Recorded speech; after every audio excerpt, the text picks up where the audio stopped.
clearly control the media and the banks, investment banks, not the commercial ones. But the point is, they carry out in those realms the exact same principles that they display in sexuality. They undermine tradition.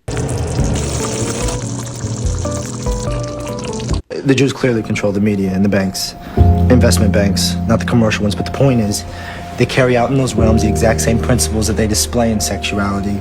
They undermine traditional life, and they deracinate society. Deracinate. Tear out the roots. A real people derives its genius from the land, from the sun, from the sea, from the soil. You know, this is how they know themselves. But, like, Jews don't even have soil. Yes, Israel. Yeah, those aren't Jews. Of course they're Jews. Notice the Israelis.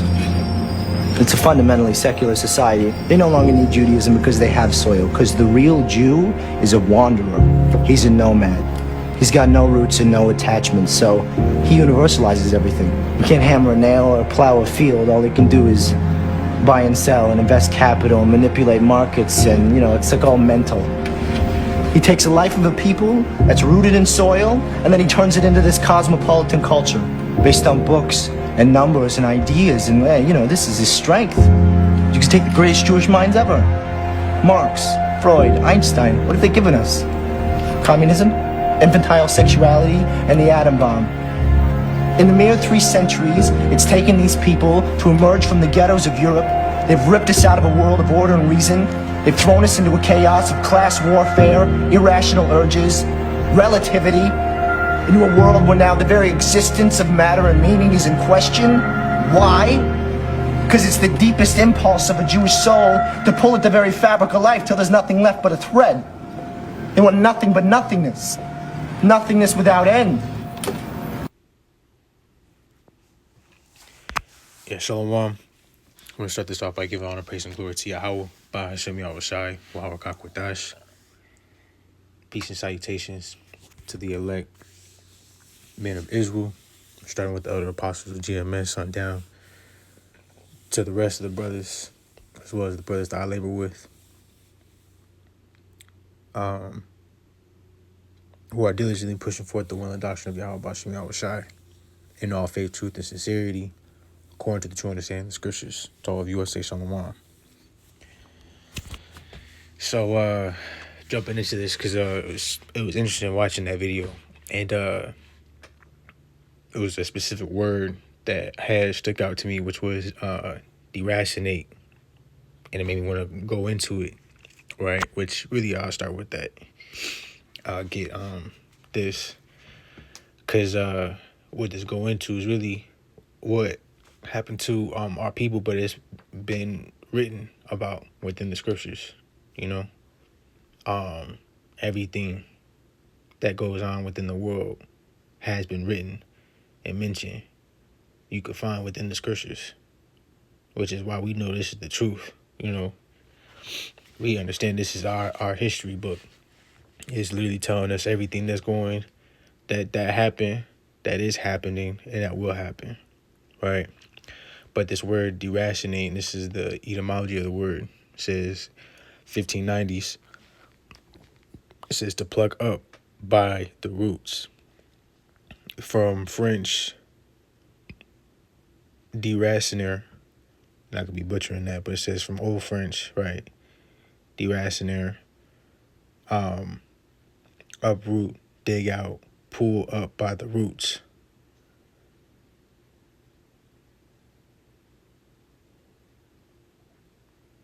Yeah, and then it says, jumping down, where it says right here, the French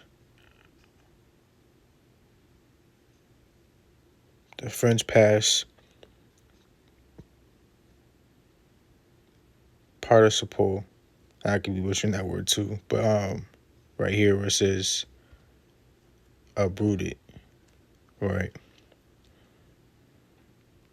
Or it says right here, uprooted from one's national or social environment, right?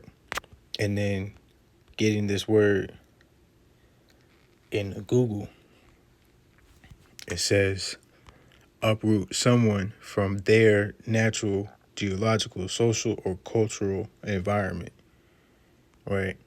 And we know that was one of the curses that was written in Deuteronomy chapter 28, where it says right here, Deuteronomy chapter 28 and verse 63, and it shall come to pass that as the Lord rejoiced over you to do good and to multiply you, so the Lord will rejoice over you to destroy you and bring you to nothing, right? It says, and ye shall be plucked from off the land whither thou goest to possess it. See that pluck, right? And go on to say, and the Lord shall scatter thee among all people, from the one end of the earth even unto the other, and there thou shalt serve other gods, which neither thou nor thy fathers have known, even wood and stone. And it says, and among these nations shalt thou find no ease, neither shall the sole of thy foot have rest, but the Lord shall give thee there a trembling heart, and failing eyes, and sorrow of mind. You see, and Esau tell the truth, in movies, right? He puts it plainly in your face, and most of the time it's a mockery, you know.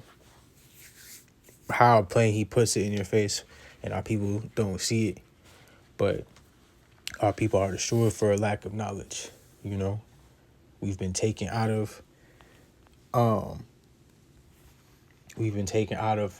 our natural state, our natural environment, because we didn't choose to follow the Lord. You know, and that's what it go on to say here in Daniel 9 and verse 11. It says, yea, all Israel have transgressed thy law, even by departing, that they might not obey thy voice. Therefore the curse is poured upon us, and the oath that is written in the law of Moses, the servant of God, because we have sinned against him. You see? And that curse is talking about the curses that's in this chapter, Deuteronomy chapter 28, you know? Because it further goes on to show, right? Jumping down to verse 68 in Deuteronomy 28, it says, and the Lord shall bring thee into Egypt again with ships. And that Egypt is talking about slavery, because Egypt is the house of bondage, right? Bondage being slavery. And we were brought into Egypt, slavery, again with ships, right? Being rooted up and taken all across the world, as it went on to say in verse 64. It says, by the way whereof I spake unto thee, thou shalt see it no more again. You're not going to see your homeland again. It says, and there you shall be sold unto your enemies for bondmen and bondwomen, right? Slaves. And it says that here in NLT, it says, there you will offer to sell yourselves to your enemies as slaves. It says, jumping back in the KJV, right? And there you shall be sold unto your enemies for bondmen and bondwomen, and no man shall buy you, right? And that buy is going into redeem, you know? We're still slaves now. It's just a mental yoke that's upon our people, more so now than it is a physical one. But yet, we still got a slave to feed somebody else before ourselves, you know? The companies we work for and the things that we do, you know, is for somebody else. So you fill in a bag with holes, right? But it's because we didn't follow the Lord, you know? We sinned against him. And in that video, you know, Ryan Gosling, the actor, he go on to say that, you know what I'm saying?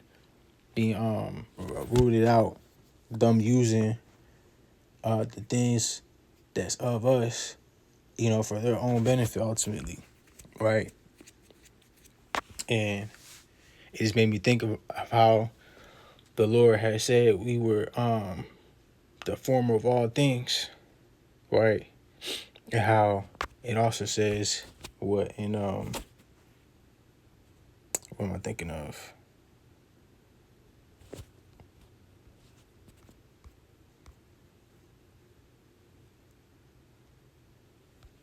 First Maccabees 3.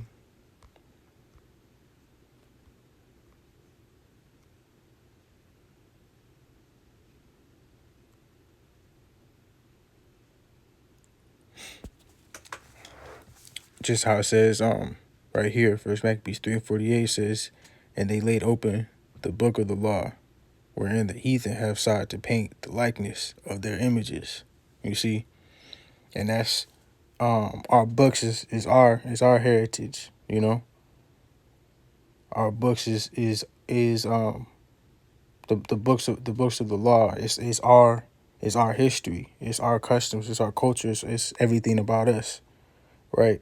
And they've taken it and they've used all the things pertaining to us and painted it in their likeness, to where when they tell this book to others, they teach this book to others, they read this book to others, they read it, teach it, proclaiming themselves to be us, when they're really not us.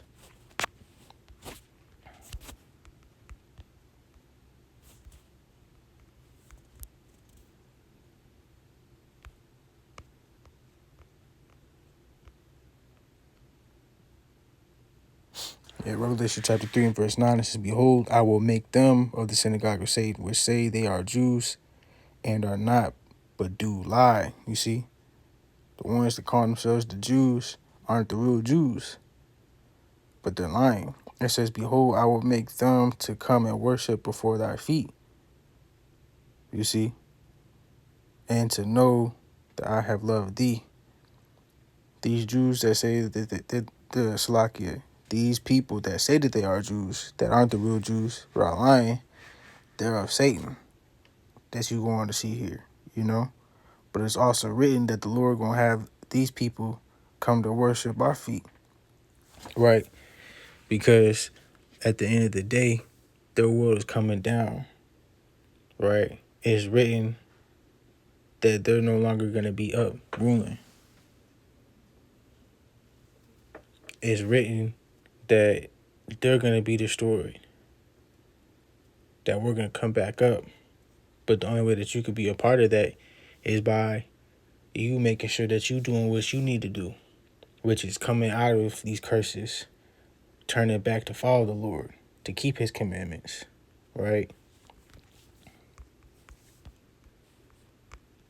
Because I'm going to grab this real quick. It says, Deuteronomy 28:15, but it shall come to pass, if thou wilt not hearken unto the voice of the Lord thy God, to observe to do all his commandments and his statutes, which I command thee this day, that all these curses shall come upon thee and overtake thee. You see? And that's what we need to be doing. We need to be making sure that we're taking hold to the things that the Lord has commanded of us, making sure that we're doing as we are supposed to be doing, right? If you truly love the Lord, you're going to do what's asked of you, right? John 14:15 says, if ye love me, keep my commandments. You see? So this book, this law, these words, this whole book is the law of the Lord. You see? And I'll grab that real quick in Baruch 4:1 says, this is the book of the commandments of God, and the law that endureth forever. It says, all they that keep it shall come to life, but such as leave it shall die. You see? So we are to be keeping this, because this is how we are to live. This is how we stay alive. This is how we are able to receive those things at the end, receive the inheritance, receive the blessings, receive those new bodies, be given that crown, being put in position to be able to bring forth the Lord's judgment, in the time that is to come, the time that is meant for us to bring forth his judgment, because it's written.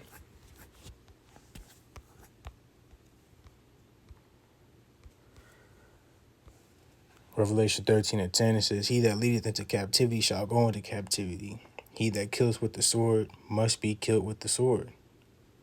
He's the Esau, Edom, the so-called white man. He's the one that brought us into captivity, right? So he's gonna go into captivity.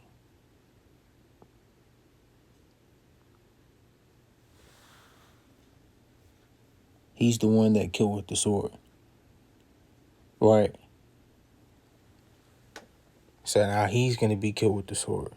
And that sword goes into all different types of killing instruments, and all the different ways that he's gone about using his wickedness and his wicked devices to kill us. And we're patiently waiting for those things. But we got to make sure that we're doing what we got to do, you know?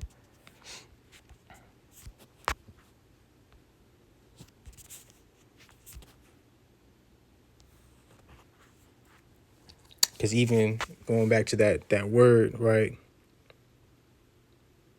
Deracinate. Deracinate.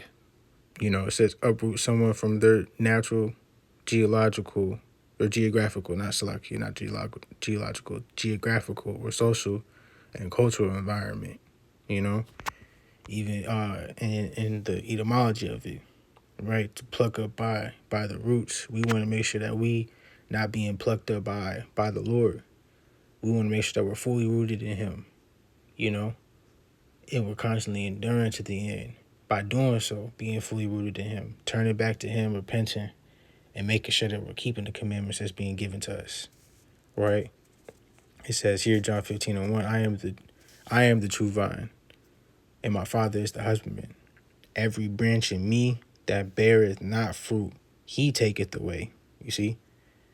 It says, and every branch that beareth fruit, he purgeth it, that it may bring forth more fruit, you know? And that purging is to make you better. It's to get rid of the things that's causing you to fail, causing you to go off, you know? You got to make sure you're doing your part too, right? But it says, and every branch that beareth fruit, he purgeth it, that it may bring forth more fruit. You see? It says, verse 4, abide in me and I in you, as a branch cannot bear fruit of itself except it abide in the vine. You see? Abide in that true root. It says, no more can ye except ye abide in me. So we got to make sure that we're staying continuously in the spirit of Yahweh Bashem Yahushua. It says, verse 5, I am the vine, ye are the branches. It says, he that abideth in me, and I in him, the same bringeth forth much fruit. For without me, ye can do nothing. You see? So that's why we got to continue to make sure that we're doing what we have to do. We got to make sure that we're constantly learning. We're constantly doing what?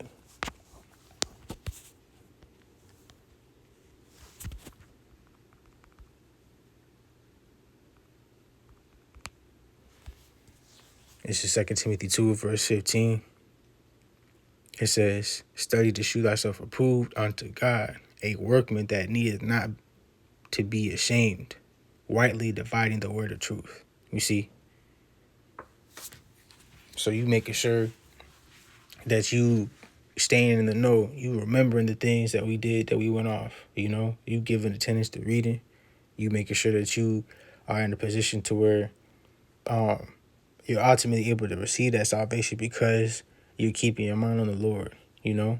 You want to make sure this is the product that you want to be of. You know what I'm saying? This is the environment that you want to be a product of, right? It says, but shun profane and vain babblings, right?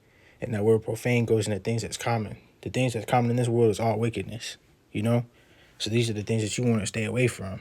You want to be making sure that you're getting built up with this word, because word helps to build discernment, understanding, right? It reveals the things that's going on in this world, so that way you know, okay, these aren't the things to be dealing with. Let me refrain from these things. Let me not deal with these things, you know? Let me make sure I'm dealing with the right things. Let me get rid of the things and not entertain the things that's going to have me go off, right? Things of the flesh, right? We want to be sown to the spirit. having our conversations in the heavens. Because what you conversate on is what you meditate on, right? And what you meditate on is what you're going to be a product of, you know? You want to meditate on the Lord's words, rightly dividing the word of truth, you know? It says, but shun profane and vain babblings, for they will increase onto more ungodliness. You see?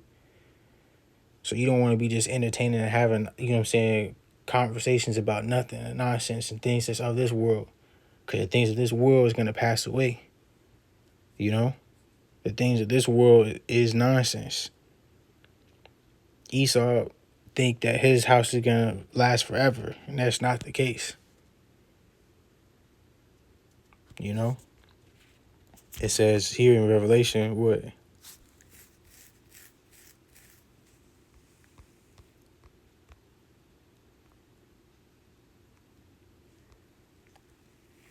Revelation 12:12, it says, "Rejoice, therefore rejoice, ye heavens." And that heavens is us. Those that have our conversations in the heavens. Those that's of the spirit, right? Those that are in the spirit.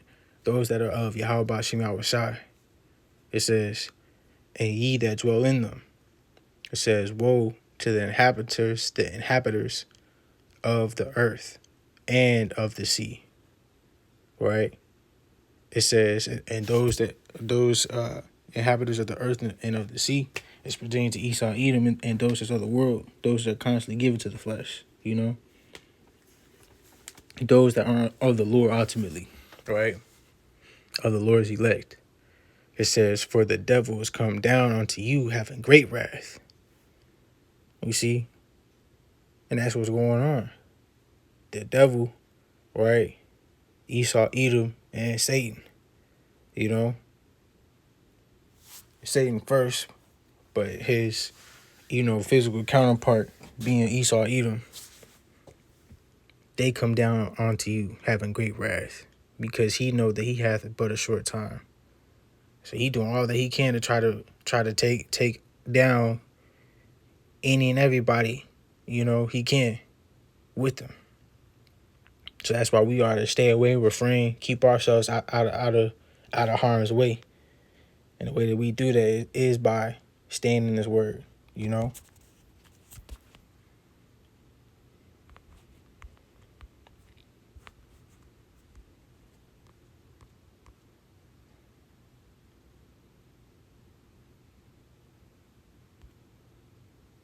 Yeah. This is 1 Timothy 4 and verse 13. It says, till I come, give attention to reading, to exhortation, to doctrine, right? It says, verse 15, meditate upon these things, right? That's the things that you have in mind, the things that you're thinking about, the things that you contemplating, what you putting into your mind to have the gears turning, the things that you constantly worrying about, the things that you just thinking about, keeping it simple, right? Meditate upon these things, right? The doctrine, the exhortation that's within the doctrine, right? It says, give thyself wholly to them, right? So give your all. It says that thy profiting may appear to all. You see? Because the Lord is not a man that he shall lie, and his word doesn't go out void. His word brings forth fruit. So you are to bring forth fruit, and that's that profiting. You want to make sure the things that you're meditating on are things that you can actually use, they're useful. They're things that bring forth more. It says, take heed unto thyself and unto the doctrine. Continue in them. For in doing this, thou shalt both save thyself and them that hear thee. Are you dealing with this word? Are you dealing with the understanding of this word? You dealing with the Lord's wisdom, right? You're going to be able to bring more knowledge and understanding to yourself. And with that comes experience for you to be able to share with somebody else. That's what we are looking to be trying to do.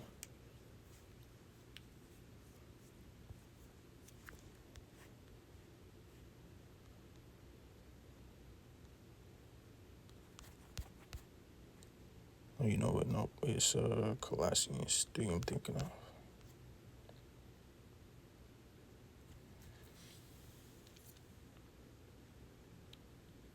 This is Colossians chapter 3. In verse 23, it says, "And whatsoever ye do it heartily, as to the Lord, and not unto men, knowing that of the Lord ye shall receive the reward of the inheritance. For ye serve the Lord Hamashiach." You see? So that's the point. You know, you looking to receive the reward, not of the curse. Come out of this world. Come out of the curses. Right? And that's pretty much the point. So with that, I'm going to give all praise and glory to Yahweh, Ba'ashem Yahweh Shai, Wahar Kakwadash. Till next time, Shalom.